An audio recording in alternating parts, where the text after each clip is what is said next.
me see if I can get situated here a little bit. I'm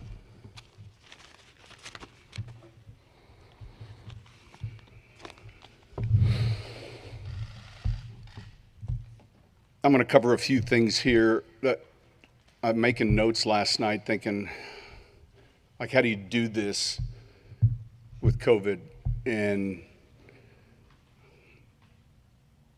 how do you leave? How do you step aside? And I'm not a good writer. And I'm thinking, you know what? And Doug, no offense, but man, the zoom angle on my face for the last 2 years has driven me crazy.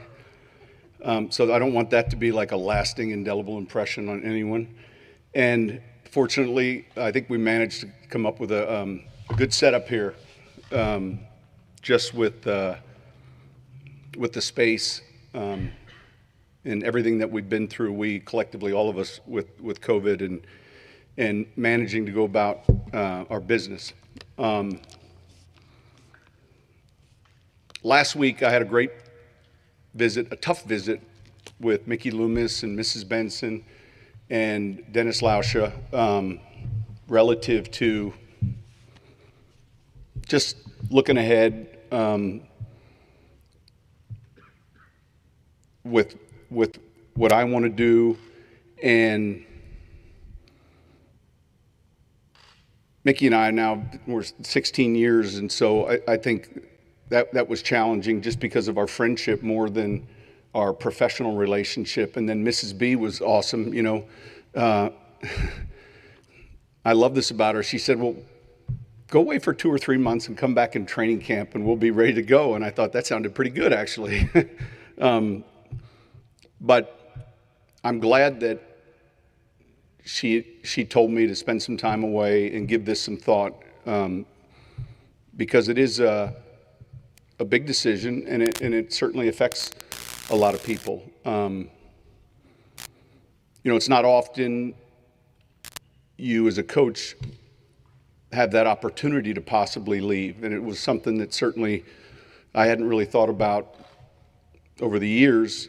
You know, we coach, and at some point they tell you to leave, and as difficult as being fired is, it sure seems easier to thank everyone and move on your merry way. But this, I'll try to hit everything, and I'm going to ask or answer every question until you guys are done answering. So I'm sorry if this takes a while, but yeah, we're not in any hurry. So I like watching Netflix. I like watching TV shows. I think you guys do as well. And it's Mardi Gras season, and I'm a kind of a Ted Lasso fan. And I do have a regret. 15 seasons, 16 years here, and I've got like the best female owner in the world of sports. And, you know, we don't do biscuits here in New Orleans, but we do king cake. So where's Mrs. B?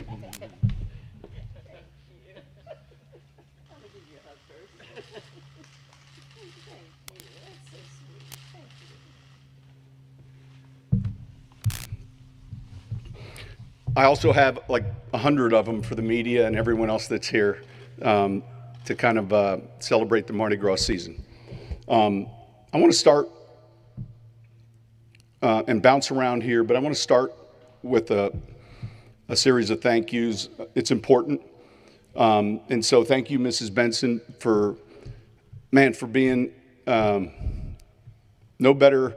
There could be no better owner for me to have worked for, starting with your late husband, Mr. B, Tom Benson. When I was sitting around last night thinking about how I wanted this to unfold, I Google searched Breeze, and it's like, I hate following Breeze. And he brought up some of the same stories. You know, Mr. B was always one of those guys that for every meeting I had with him, it was never football related. It was always about something other than football. And he had a dish of Tootsie Rolls and Hershey Kisses. I'd go in there. We'd talk about family. We'd talk about anything other than the Saints, and I miss him, and realize the time and the timing of me coming here back in 2006 was perfect, and obviously us having some early success worked out. But I wish he was here, and Mrs. B, you've been fantastic, carrying on everything about his legacy, and I know he would be extremely proud and is extremely proud. So he's not here right now, but he is, and so I thank the two of you for being great owners, and I mean that beyond just being owners. I thought about this. I can't think of one time the answer was no. Now, it might be like, oh, we're trying to do something and we don't have enough time to remodel. And so it might have been time driven, but the answer was never no. And look, that's easy when Mickey has the credit card and I've got the wish list.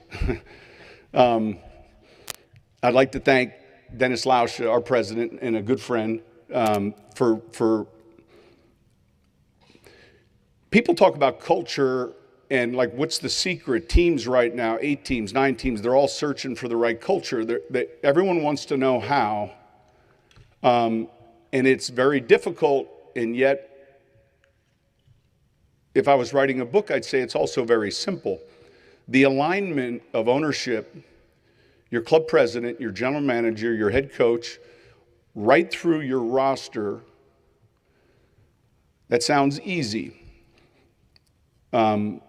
But like any relationship, they require work, right? I mean, it requires time and energy. It requires a similar goal. It requires us all to kind of like lay down our arms and our egos for the best of the team. And if we ask that of our players, then certainly we have to ask that of our organization. So it's sometimes, I was fortunate at a young age to really be around some special coaches. My high school coach, my college coach, and then in this league, you know, you sometimes get jobs and it's coincidence. Sometimes it's good fortune. Sometimes it's not good fortune. But those roots for me, or those bloodlines for me, as I look back on it, were extremely important. And I just met with our staff and I told our young coaches, man, have your feet grounded in, you know, in the job you have, and these things that you want very fast will happen, but they may not happen in the timing that you want them. But the point I'm making about Dennis is it's like a good baseball team right up the middle, from the catcher to the pitcher to the infield to the outfield. We were always in concert.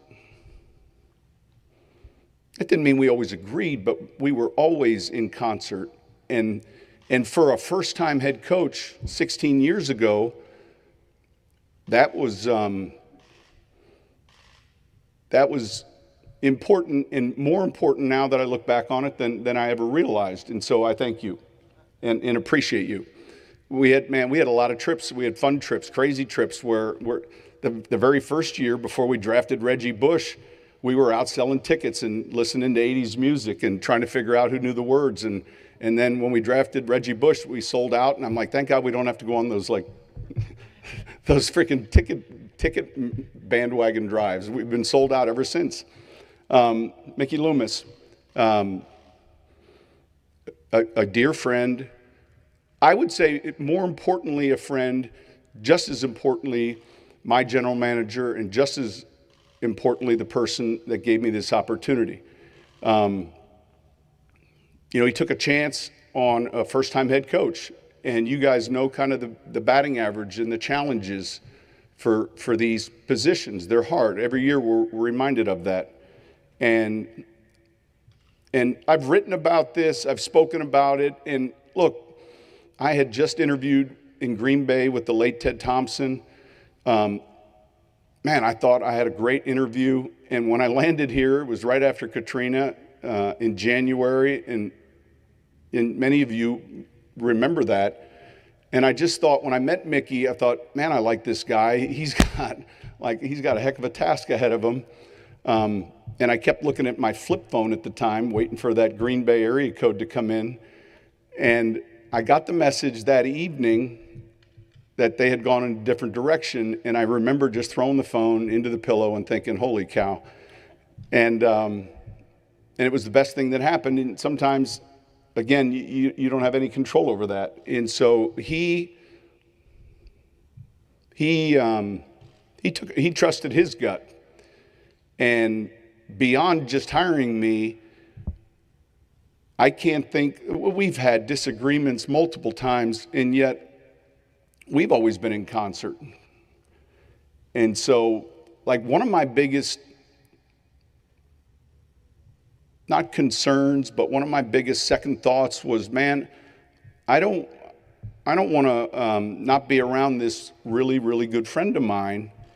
And so, God, and so that's not going to happen. I mean, I'm actually moving into another property here locally, but more than my general manager, more than the person that hired me, more than all of those things is, I would say, one of my best friends. And I appreciate that. I appreciate that.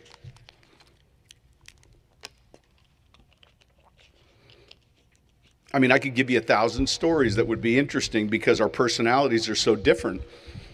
Like, he walks slow. It bothers me. I want him to pick it up.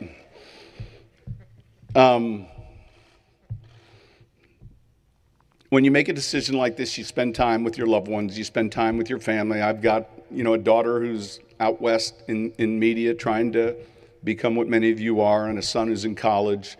A wife, Skylene, who we've been together for many years, 10 years, and got married last June. And I've confided in those guys quite a bit and talked about these decisions quite a bit. And I appreciate them. And they've been extremely just good listeners, because ultimately, like, we all want happiness for our friends. We want happiness and health for our friends and family. Those are the two things I think about maybe as I've grown older. If your children are happy and healthy, then you're blessed, I think. And so I feel like there's been a very steady listening group here, and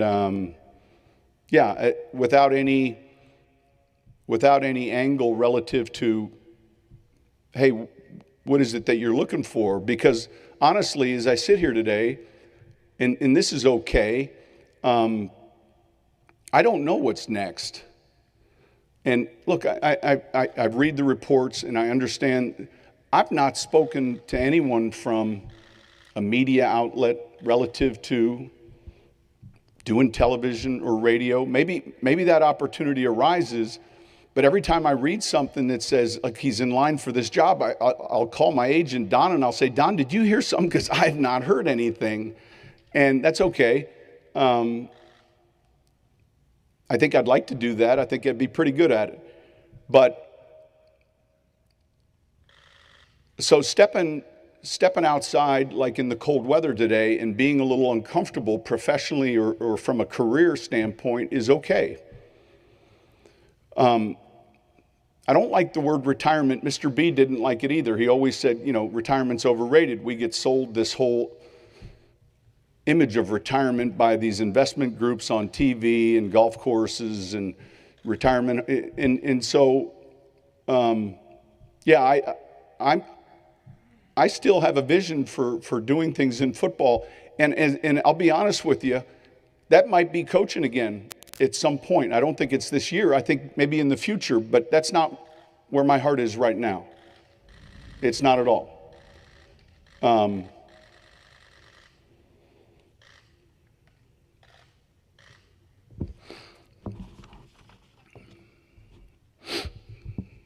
want to thank the media. I feel this way, and I don't want you to nod your heads in agreement.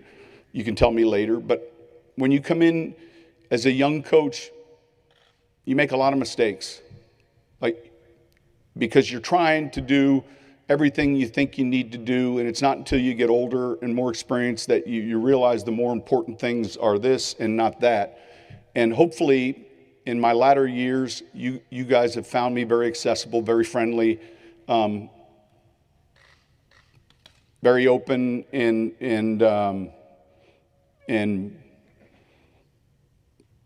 maybe eager to please, or at least accessible, and that's what the Jenny's ice cream is for every off season and Christmas time. So, but I do appreciate your jobs, and I recognize, especially in the last 2 years, how difficult those have been. You know, people don't understand when all of a sudden you practice inside, and with the COVID restrictions, the relationships that many of you have with our players, it's hard to do those jobs effectively as you might like.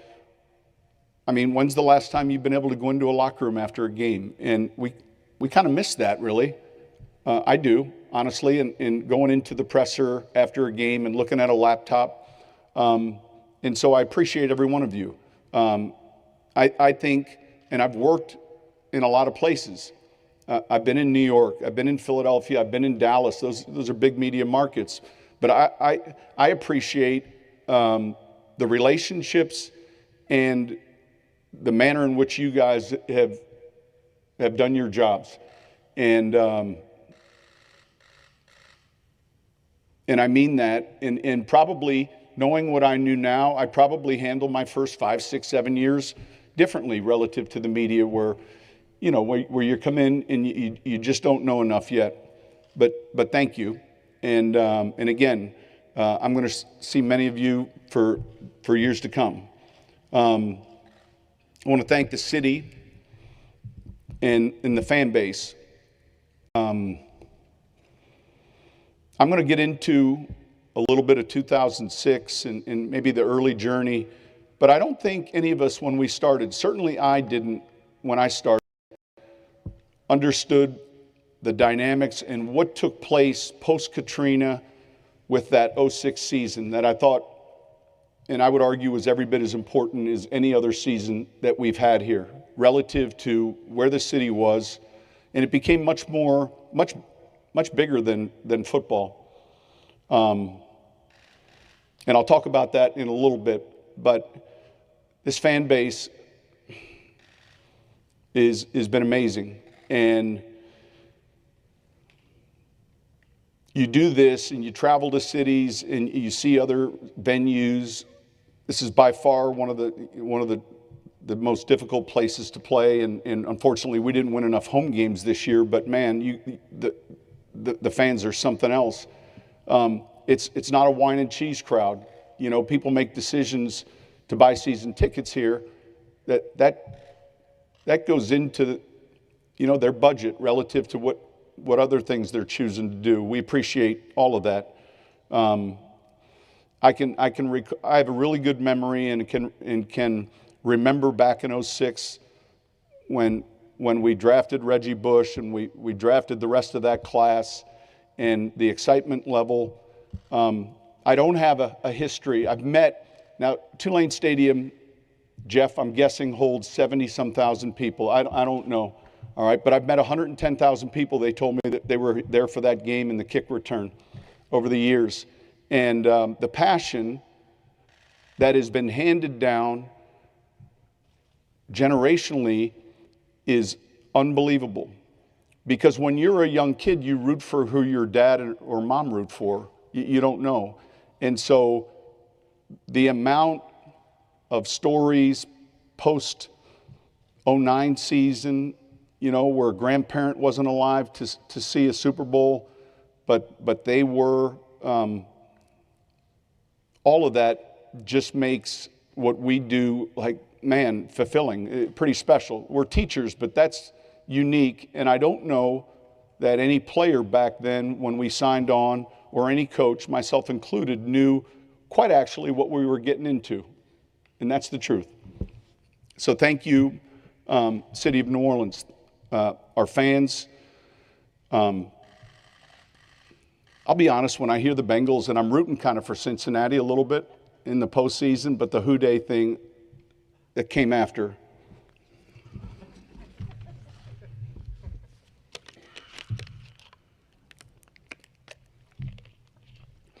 I don't know if many of you remember the movie Jerry Maguire. There's a scene in that movie where Tom Cruise is in an office building. He shouts out, "Who's coming with me?" And he grabs a goldfish, and Renee Zellweger says, "I'll come." And they began a journey. And in 2006, 16 years ago, it kind of felt that way at that time.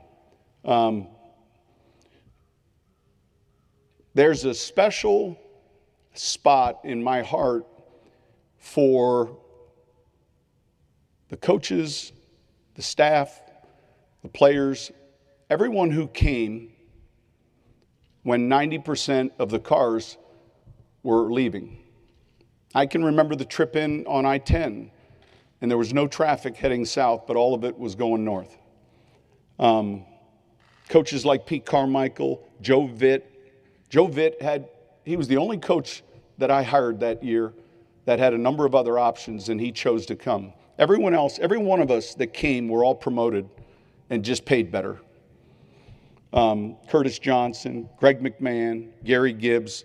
I'm not going to be able to hit on every one of them, but those of you that coached in 06, I can't tell you how thankful I am, because like we actually had a rule. We came up with a rule after our first month that no one could say the K word. No one could say Katrina, because there were a lot of reasons for why we weren't going to be successful, and we tried to look past those. So to those coaches, I appreciate it. Here's what will help you be successful, Deuce. You draft Reggie Bush in the first round. He plays 10 years. You draft Roman Harper in the second round. You acquire Jeff Fain. He starts at center. Roman plays 12 or 14 years. You draft Jari Evans in the fourth round. He's going to end up in the Hall of Fame someday. And you also acquire Hollis Thomas, a nose tackle who I was with in Philadelphia. You draft Rob Ninkovich. I'm back to young and dumb here. I'm back to young and dumb. And I don't have a vision, and so we let him out of the building. He comes back in the building, and I tell him he's going to be a long snapper, and then he goes and wins 2 Super Bowls for New England. We make mistakes, but he ended up being a fantastic player. And in the 7th round, you draft a lineman out of Northwestern by the name of Zach Streif. He plays 12, 14 years. He does play-by-play just because he wants to, and then he becomes an assistant coach here. And you draft Marcus Colston with a compensatory 7. So when we talk about the quick window we all have to get started, earn credibility, get your program off the ground, it has to include the procurement of good players. It has to. And we didn't know it then, but those were the pillars, along with any free agent that came. Pierre Thomas is going to come a year later. But those were the pillars of young players that we built on. Now, mind you, we also signed in free agency Scott Fajita. He came with, we knew each other. Mark Simino, we acquired a week before the season. Scott Shanley, Drew Brees. That's a pretty good group of free agents. We took a chance on Drew at that time because, quite honestly, we weren't going to win any jump balls. And that's the truth. Like, in other words, we had to be a little overly aggressive to win the game, if you will. The status quo and so, man, it was the best chance we took. And so I thank Drew and his wife Brittany and their family. I spoke to him at length last night about this decision for the first time. And he was fantastic. And I did call him during this season. And we discussed him coming back. And I think both of us agreed, based on our lineup versus Miami, it was a good thing he stayed and didn't come. I also want to thank the players that were here, that were ready to win,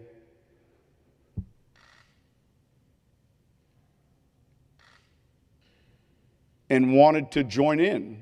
Bill taught me that remove the blinders when you're evaluating these guys and understand there's going to be good football players. Deuce, we talked about it just a minute ago. John Stinchcomb. I'm not going to hit everyone. The late Will Smith, Steve Gleason, Charles Grant, Brian Young, Freddie Mack. There were a number of players on that roster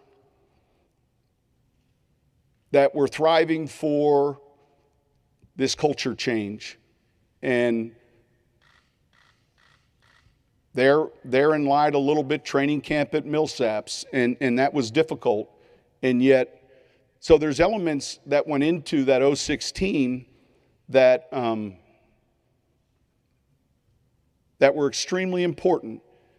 And back to those coaches, myself as the head coach, I kind of feel like we're in this business of serving.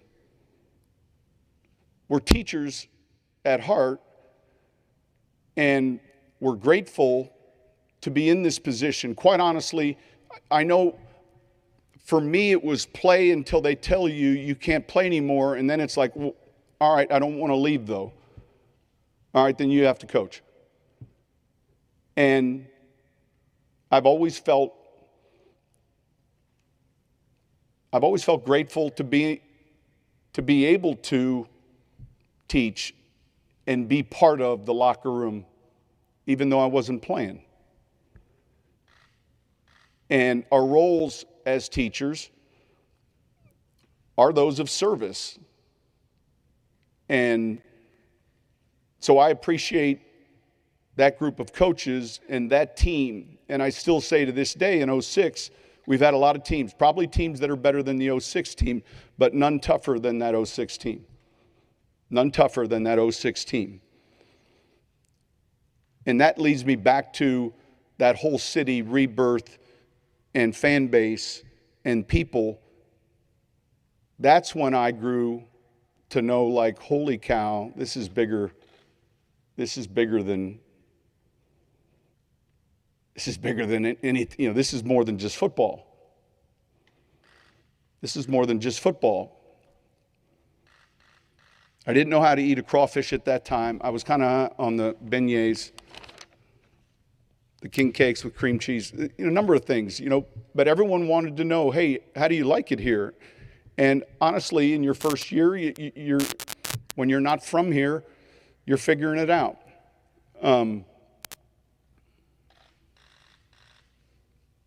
Here are the players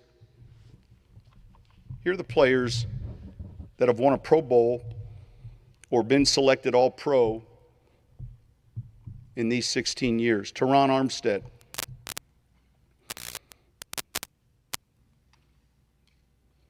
I want you to know this about him. If there's one thing, he is a tremendous leader and a tremendous player. Drew Brees, Jamal Brown, Jermon Bushrod, who's working with us now, tight end Jared Cook, Demario Davis, tremendous leader. Jari Evans, Jonathan Goodwin, Jimmy Graham, J.T. Gray, Ben Grubbs, Roman Harper, Deontay Harris, Mark Ingram, Malcolm Jenkins, Cam Jordan, Alvin Kamara, Mike Carney, Marshawn Lattimore, Will Lutz, Thomas Morstead, Carl Nix, Andrus Peat, Ryan Ramczyk, Jeremy Shockey, the late Will Smith, John Stinchcomb, Michael Thomas, Jonathan Vilma, Max Unger, Larry Warford. So here's a problem. When you get married in the off season, you can't invite your team. When you get married somewhere in a different destination, you got to invite maybe your captains of your Super Bowl team But for every one of those players that didn't get an invite, I would have. That would have been awesome. And those that did, they spent enough to make up for the rest of you. But I'm proud to have had the opportunity to work with so many great players. I'm thankful. I mentioned the 06 draft class to get to the 17 draft class. You ready? Because we need another shot in the arm here. Marshawn Lattimore, Ryan Ramczyk, Marcus Williams, Alvin Kamara, Trey Hendrickson, who's still playing, and we wish him well. It's a people business, and the thing that I'm most proud of is collectively in scouting, Jeff and your group and everyone involved in the procurement process, we've consistently found the right people that fit what we're trying to build.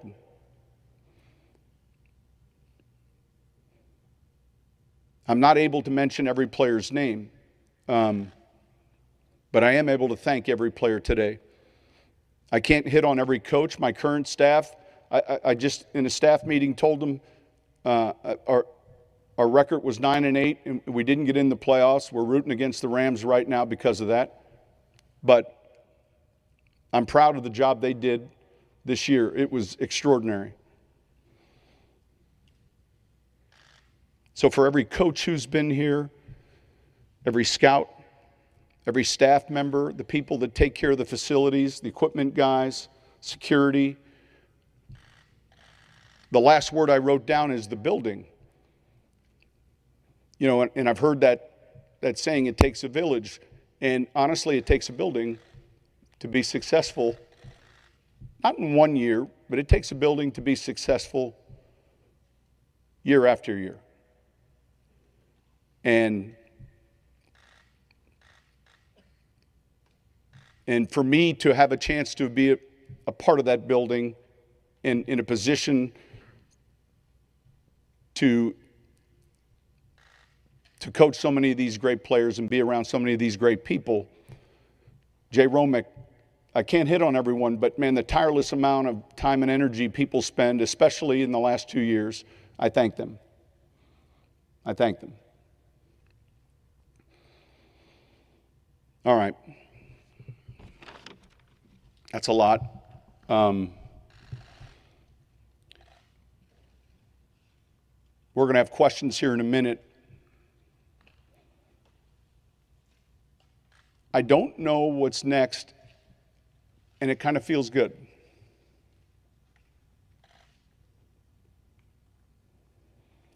The last thing I did before I went to bed, I Google searched how not to cry during a speech, and one of the items was drink water and yawn. Well, I didn't want to yawn,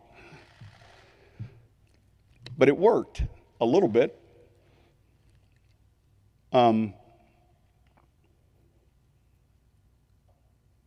So with that, I'll open the floor to questions.